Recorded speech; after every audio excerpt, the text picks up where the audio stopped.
tô khơi ada na na tlau cha a sao tuk chang lâu mo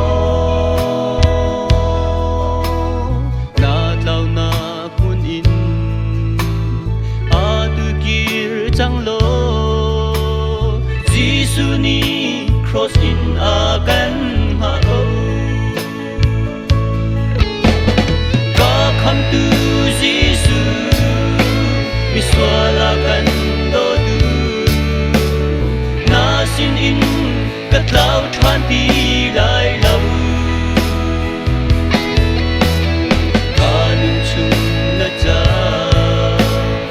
a kanung chang lai ôi Giêsu kanun na hi kan pe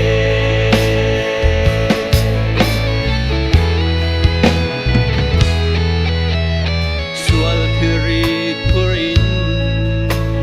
helam a ban mi Giêsu ni hitin akan au kau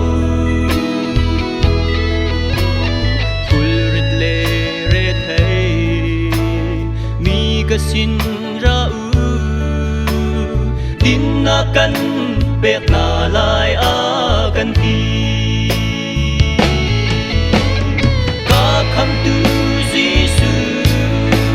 mi swala kan do tu na sin in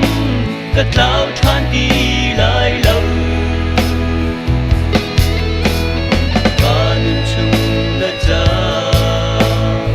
a kanung chang lai ôi Giêsu kanun na hi kan pe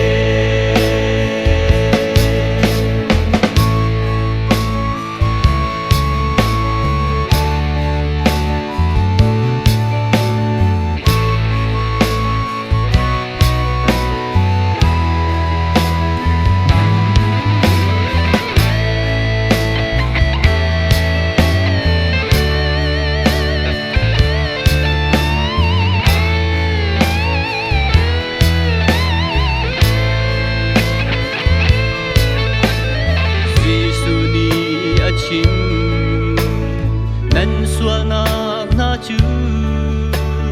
san duk bang in san kau han se lo tar ha ban tu in a thiang chang ati Chrisom na ngai in ban chang usi ka kham tu Giêsu